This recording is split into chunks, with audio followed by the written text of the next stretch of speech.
So what really makes people buy? What makes us do anything? You just watch some commercials.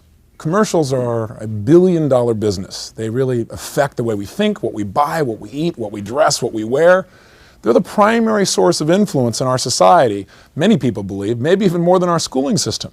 The average child today, by the time they're 18 years old, have spent more time in front of a television set being exposed to these programming devices or these selling devices than they have literally been in school itself. So it might be useful to see for organizations to spend that much money and time, what do they believe the process of influence really is? What is the science of persuasion? And I'm here to tell you that it's not probably what you and I were traditionally taught. Traditional sales taught me, at least, that what you're supposed to do is find somebody's needs, and of course you knew what those were before you arrived, and what you're supposed to do is fill those needs, and by filling those needs, the customer would buy. That's true, and it's not true. Like a lot of things in white, maybe it's not quite as black and white as that. I would say to you that people don't really buy needs per se, at least that's not what they buy first. What people really buy are wants. Think about it. There are a lot of needs people have, but they still don't do anything about it. We don't do anything about it till we really want something, till we're motivated. I believe that selling is the process of motivation. That literally, if you watch a commercial, it is a motivational device designed to influence your behavior, and it is extremely successful. That's why they run them over and over and over again. Whether it be that traditional image that you see of AT&T, where you reach out and touch somebody, or whether it be something like Share, now promoting, holiday health spas. All of these things have one thing in common that I want you and I to really take a look at in this particular tape. And that is, how long does it really take to influence people? And what is the actual process in reality compared to what you and I have been taught? Because there is a rather big difference. And that big difference, I think, is seeing that influence happens in a moment. It doesn't happen through a 45-minute sales presentation. It's like all those things in the sales presentation set up a moment or two where a person all of a sudden links up in their head that this is something they really want desperately, that it relates to a deep desire, and they can justify it. And those are the two elements we're going to talk about.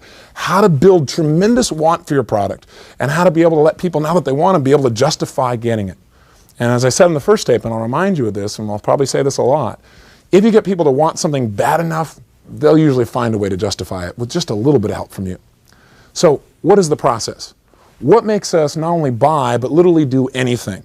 The answer is really simple. Everything we do for a reason or a series of reasons. But what kind of reasons do we use? The primary motivating factor behind all human behavior is the desire to avoid pain and the desire or need to gain pleasure.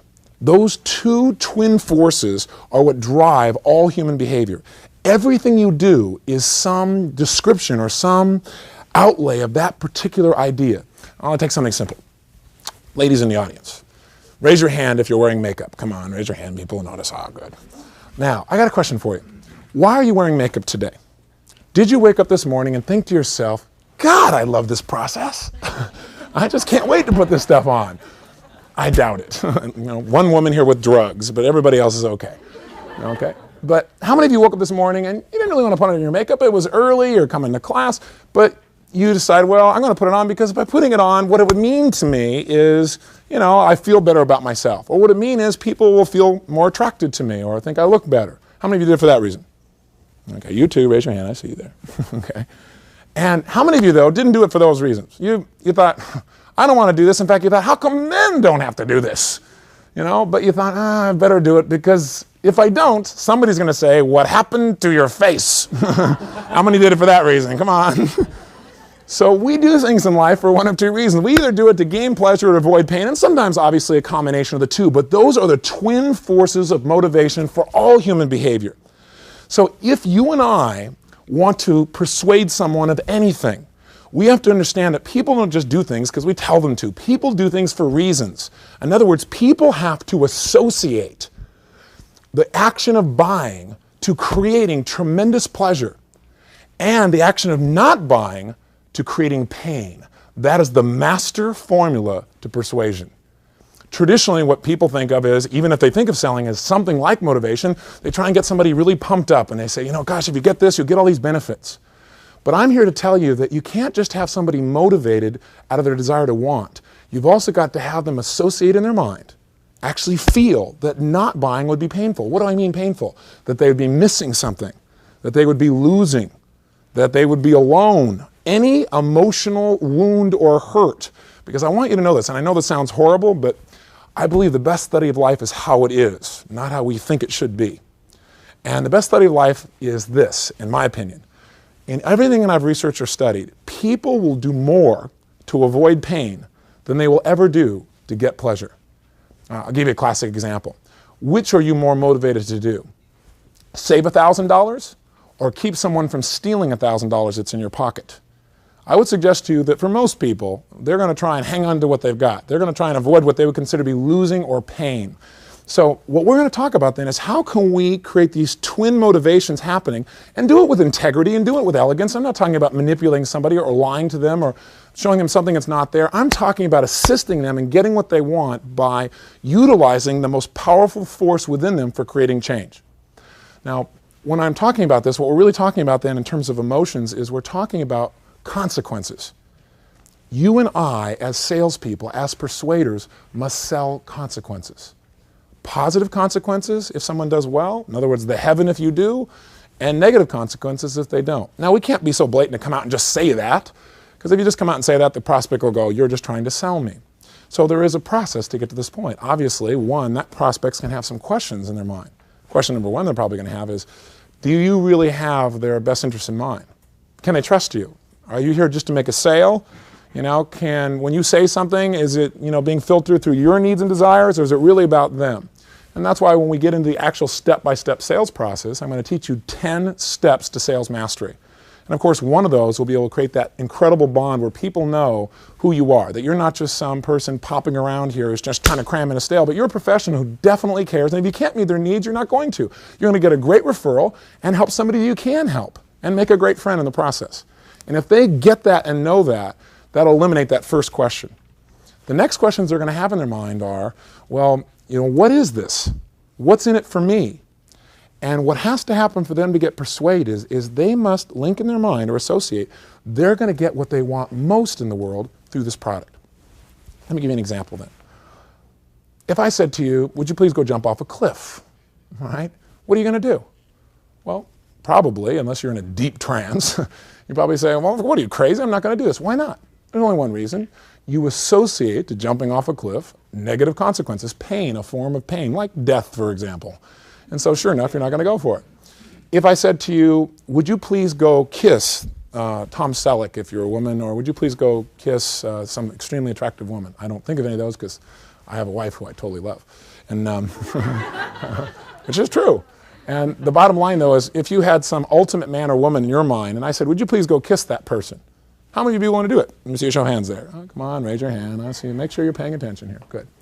The bottom line is, the reason you're willing to do that is you would associate what to it? Pleasure. Now, if I said, I want you to kiss them, but while you're there, your spouse is right next to you watching very closely.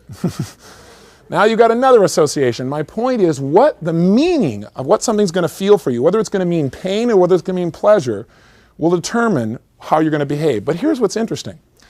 Meaning is something that's learned. We've learned to link or associate certain feelings to certain situations. For example, how many of you like to have, let's say, a Mercedes-Benz? How many like to have one of those? Ah, quite a few of you. Good. So isn't it amazing how I can see your hands going up? This is pretty exciting, isn't it? Seriously.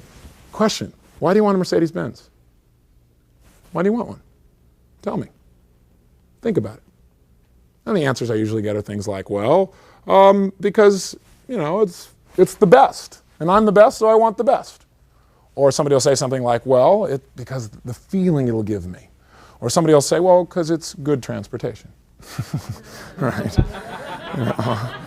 The reality is, people don't buy needs. When you go to buy a Mercedes, you're not buying because you need a Mercedes. Now, the truth is, if you want something bad enough, it becomes a need, doesn't it? But the point is that a person buys a Mercedes. Now, not all people want them, by the way. You didn't all raise your hands. Some people don't. They go, what are you, stupid? I wouldn't want a Mercedes. I want a Hyundai. Why? Because, for that Mercedes, I could have 16 Hyundais. Right? Why would I do that? That would be stupid. Now, one person would not buy a Mercedes because they associate buying a Mercedes is wasteful. It's stupid, which are forms of words we might call painful. Does that make sense? we have different words for pain. There are different levels of pain. Pain could be physical pain, it could be humiliation, it could be, well, pain of frustration, it could be the pain of inconvenience. And some are more painful than others. That person thinks having a Mercedes would mean, having this big payment, let's say, and that inconvenience and hassle, or it'd be not being intelligent, be wasteful, so they're not going to do it. They're going to do a Hyundai because what do they want? They want a feeling of being intelligent, okay? The person who wants a Mercedes, they got a whole different thing. They want prestige. They want knowing they're the best. They want other people to notice. They want status, let's say. So my point is this, that in selling, we cannot just assume we know what's going to be painful for one person and pleasurable for another. The part of the process of selling, obviously, then is finding out that person's beliefs and values. Finding out what do they link to things. See, when you walk in the room and if you introduce yourself and you say, hey, I'm a salesperson, guess what? Boom, instantly a lot of people have certain states they associate to salespeople that are less than pleasurable. They may associate salesperson equals pushy person who doesn't care and tries to manipulate me. And no matter who you are, immediately they get that feeling and they want to avoid being around you. So it's not personal, right? What you got to do, though, is change what people associate in order to change their behavior. So if you're trying to market a particular product, let's say, for example, I bought recently a 750iL BMW. And the reason I did it is, first of all, I needed a new car. No.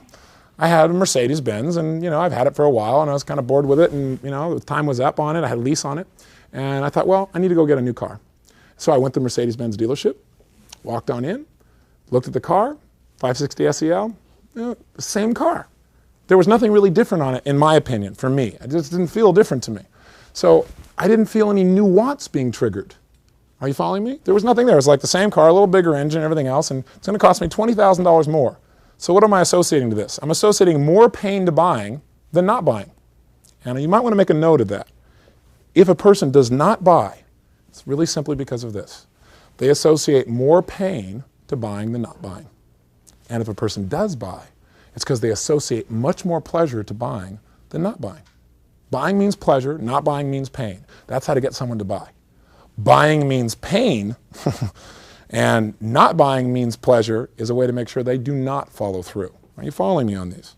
So here I go, and I go to the dealership, and there's no want in me. I don't have a need. I don't have a pain. I don't have a problem to solve. I already have this car. I'm already satisfied.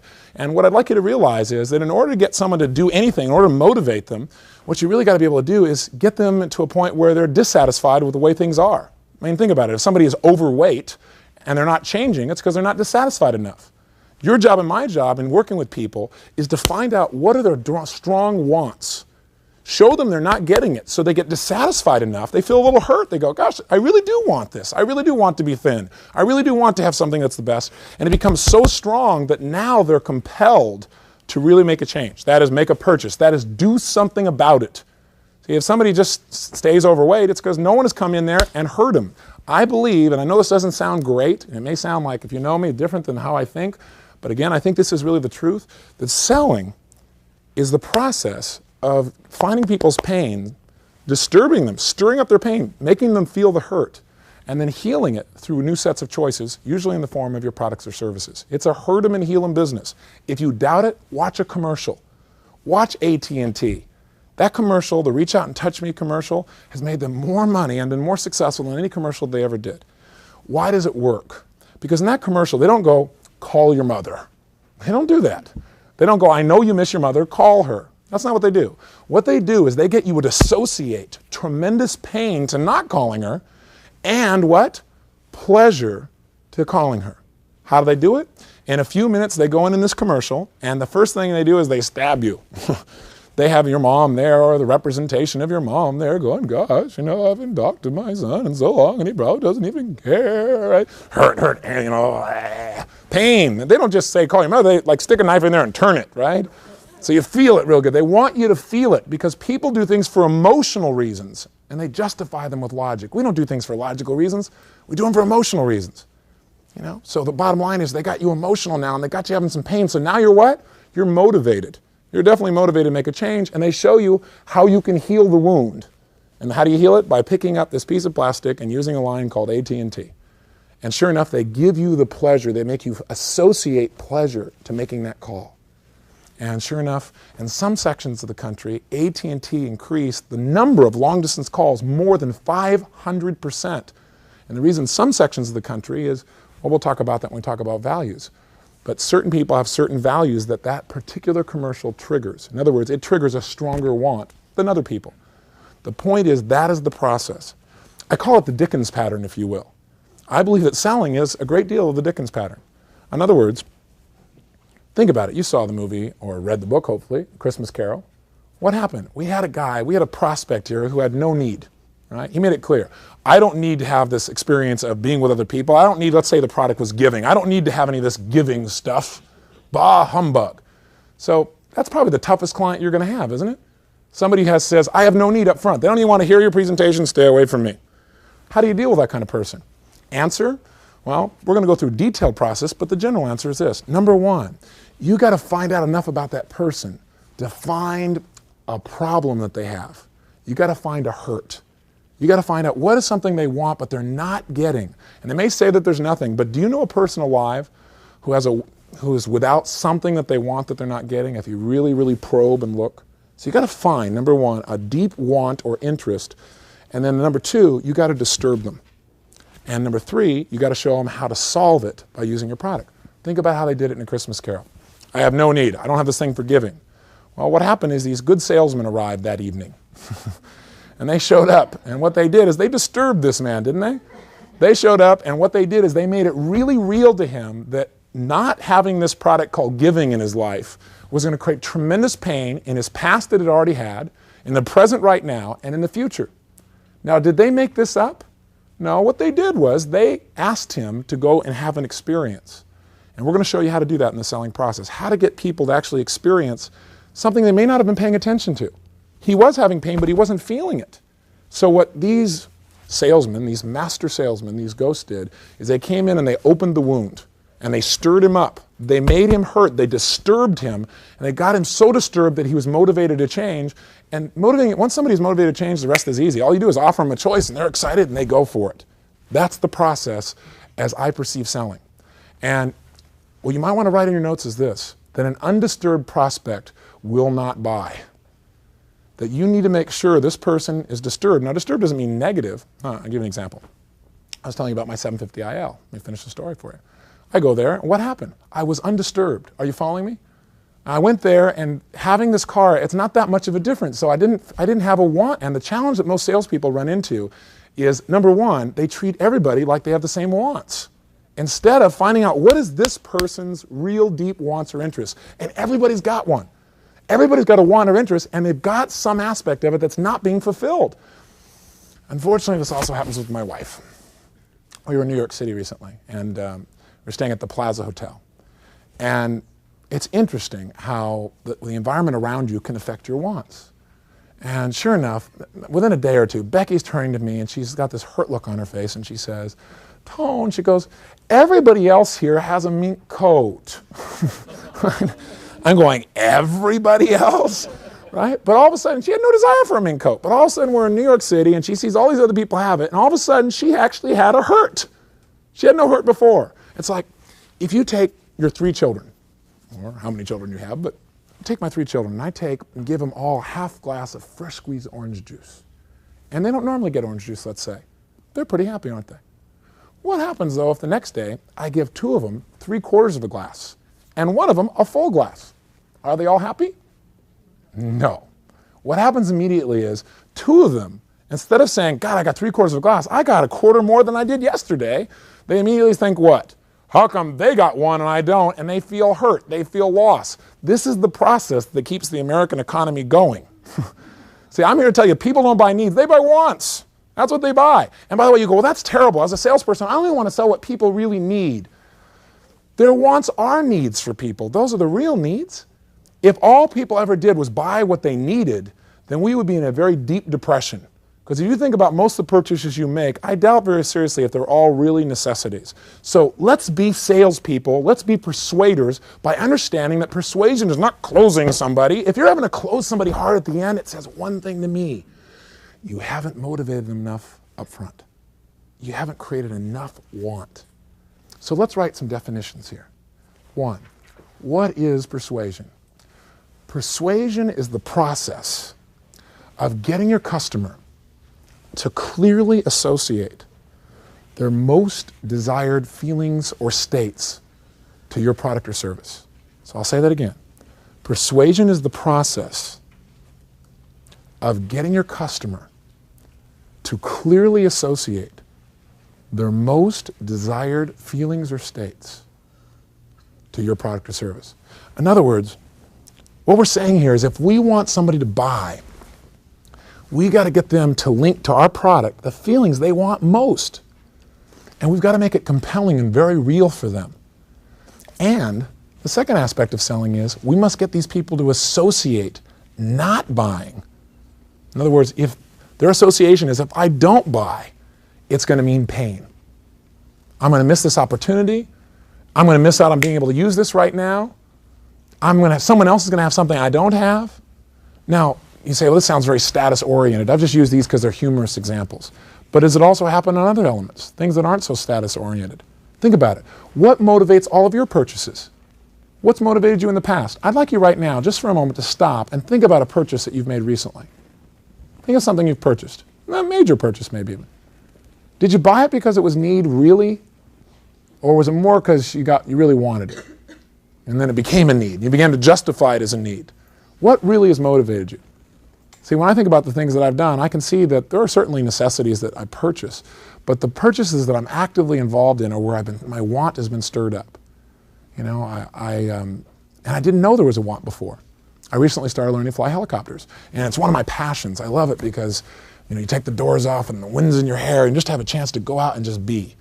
And so that's nice, and I've learned to do that. But all of a sudden I noticed I didn't own one. And that began to bother me. So sure enough, I started to look to buy this little helicopter, 2-seat helicopter. But then when it looked like I was going to have that, I noticed that other people had jet helicopters. And it really disturbed me that I didn't have one, but you know, I couldn't justify it.